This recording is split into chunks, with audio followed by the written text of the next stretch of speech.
Congresso Brasileiro de Agricultura, o 22º, vai ser realizado em São Paulo, no dia 25, 26 e 27 de outubro de 2011. É um congresso que, além de ter uma parte técnica, né, empresarial, ele vai ter também uma feira, a exemplo do que foi o 21º, que foi realizado em Porto Alegre. No momento, nós temos aí uma comissão organizadora que já está trabalhando, né, na organização desse congresso,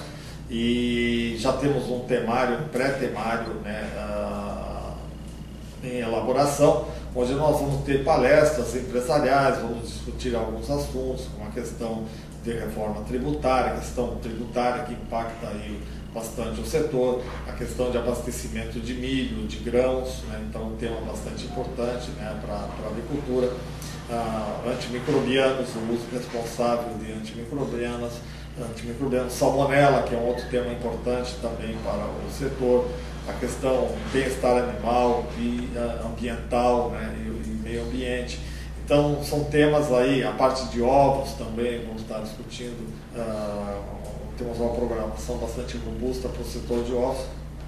que são os temas de mais impacto aí do setor. A ideia é termos palestras, né,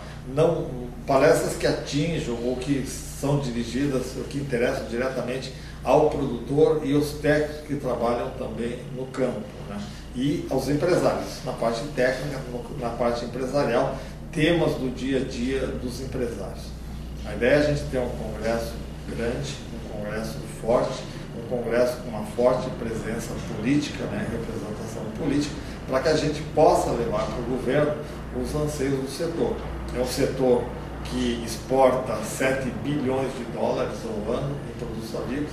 que gera aí 4, 5 milhões de empregos diretos e indiretos. Então nós precisamos levar para o governo as nossas necessidades e colocar isso de uma maneira muito clara para que as nossas reivindicações sejam atendidas. E uma maneira que a gente entende o momento de fazer isso é durante o Congresso.